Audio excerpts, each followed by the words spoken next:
আসসালামু আলাইকুম। আজকের আয়োজনে আছে ভীষণ মজাদার নুডলস। নুডলস তো আমরা কম বেশি সবাই বাসায় তৈরি করে থাকি, তবে এইভাবে যদি আপনারা বাসায় নুডলস তৈরি করে দেন তাহলে নুডলসটি খেতে ছোট বড় সবাই ভীষণ পছন্দ করবে। তো কথা না বাড়িয়ে চলুন দেখে নেই।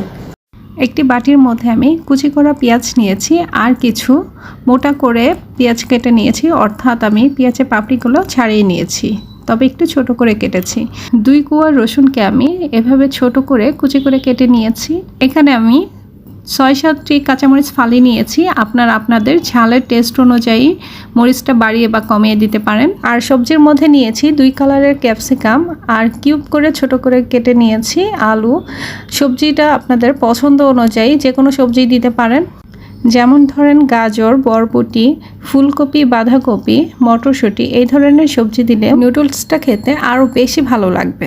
এখন অন্য একটি বাটির মধ্যে আমি কিছু পরিমাণে চিকেন টুকরো করে নিয়েছি, ছোট করে কেটে নিয়েছি এভাবে, আর কিছু পরিমাণে চিংড়ি মাছ নিয়েছি। চিংড়ি মাছের আমি এভাবে খোসা ছাড়িয়ে নিয়েছি। আমি যেহেতু মাত্র 2 প্যাকেট ম্যাগি নুডলস রান্না করে দেখাবো, সেজন্য আমি 1/3 কাপ পরিমাণে চিকেন এবং চিংড়ি মাছ নিয়েছি। তো প্রথমেই আমি চিকেন ও চিংড়ি মাছের মধ্যে দিয়ে দিচ্ছি 1/2 চা চামচ আদা বাটা, 1/2 চা চামচ রসুন বাটা, 1 চা চামচ সয়া সস দিয়ে দিচ্ছি। 1/2 চা চামচের একটু কম আমি গোলমরিচের গুঁড়ো দিয়ে দিচ্ছি। টেস্ট অনুযায়ী লবণ দিয়ে দিচ্ছি।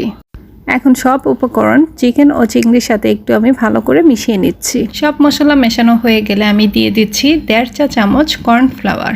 কর্নফ্লাওয়ারটাও চিকেন ও চিংড়ির সাথে ভালো করে মিশিয়ে নিচ্ছি। মেশানো হয়ে গেলে একটি সাইডে রেখে দিচ্ছি। আমি আজকে ম্যাগি নুডলস নিয়ে নিচ্ছি, এখান থেকে আমি 2 প্যাকেট বের করে নিয়ে নিচ্ছি। এখন এই 2 প্যাকেটকে আমি চুলায় সেদ্ধ করে নিব। তবে আপনারা চাইলে ম্যাগি নুডলসের পরিবর্তে অন্য নুডলসও নিতে পারেন। নুডলসটি সেদ্ধ করার জন্য আমি চুলায় একটি হাঁড়ির মধ্যে দিয়ে দিচ্ছি 2 কাপ পরিমাণে পানি। পানিটি ফুটে আসলে সে পর্যায়ে আমি দিয়ে দিচ্ছি নুডলসটাকে হালকা একটু ভেঙে নিচ্ছি।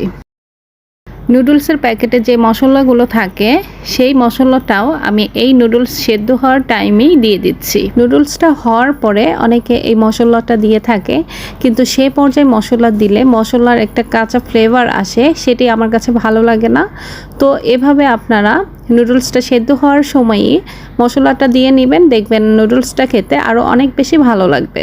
তো মশলাটাকে নেড়ে চেড়ে পানির সাথে একটু ভালো করে মিশিয়ে নিচ্ছি, যাতে পুরো নুডলসটার ভিতরেই মশলার ফ্লেভারটা ভালো মতো ঢুকে যায়। তো একটি ঢাকনা দিয়ে ঢেকে দিচ্ছি যাতে তাড়াতাড়ি নুডলসটা সেদ্ধ হয়ে যায়। চুলার আঁচটা মিডিয়ামে রেখেই আমি নুডলসটাকে সেদ্ধ করে নিচ্ছি। আরেকটি কথা, এখানে কিন্তু আমি নুডলস সেদ্ধ হতে যতটুকু পানি লেগেছে ঠিক ততটুকুই পানি ব্যবহার করেছি, এক্সট্রা পানি কোনো ফেলে দেইনি।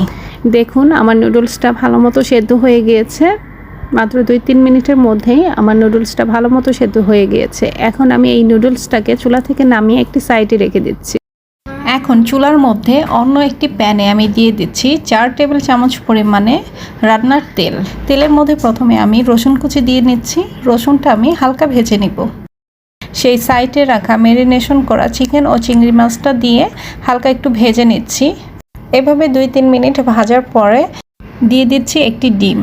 চাইলে আপনারা 2টো ডিমও দিতে পারেন। তো আমি একটু ডিমটাকে ফ্যাটিয়ে নিয়েছি। ডিমটাকে নেড়ে চেড়ে একটু ঝুরি করে নিচ্ছি। চিকেন ও চিংড়ি মাছ সাইড করে এভাবে যদি ডিমটাকে ভেজে নেন তাহলে চিকেন ও চিংড়ি মাছের ফ্লেভারটা ডিমের মধ্যে আসে। এতে নুডলসের মধ্যে ডিমটা যখন দিবেন ডিম থেকে সুন্দর একটি ফ্লেভার আসবে। তো ডিমটি ঝুরি করা হয়ে গিয়েছে। এখন ডিমটাকে আমি একটি বাটির মধ্যে তুলে রাখছি। ডিমটি তুলে নেওয়ার পরে এখন আমি সেই কেটে রাখা সবজিগুলো দিয়ে দিচ্ছি।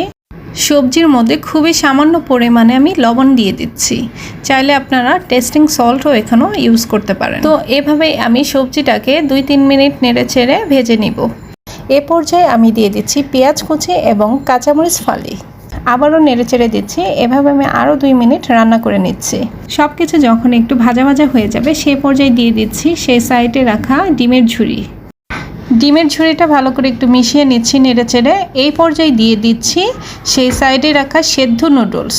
এখন নুডলসের মধ্যে দিয়ে দিচ্ছি 1 চা চামচ পরিমাণে সয়া সস আর দিয়ে দিচ্ছি 1/2 চা চামচ পরিমাণে চিনি। চিনিটা চাইলে স্কিপ করতে পারেন, তবে চিনিটা দিলে টেস্টের ব্যালেন্সটা খুব ভালো আসে। তো চুলার আঁচটা ফুল হিটে দিয়ে আমি নুডলসটাকে ভালো করে নেড়েচেড়ে সব কিছু মিশিয়ে নিচ্ছি। এভাবে নুডলসটাকে আমি আর মাত্র 2 মিনিট রান্না করে নিব। সেই সাথে আমার রেসিপি যদি ভালো লাগে এবং নতুন নতুন আরও মজাদার রেসিপি পেতে অবশ্যই আমার চ্যানেলটিকে সাবস্ক্রাইব করে রাখুন। তো নুডলসটি হয়ে গিয়েছে, এখন আমি চুলাটি বন্ধ করে নুডলসটা নামিয়ে নিচ্ছি। তো বাসায় অবশ্যই এভাবে ট্রাই করে দেখবেন, আশা করি সবার কাছে ভালো লাগবে। সবাই ভালো থাকবেন, আল্লাহ হাফেজ।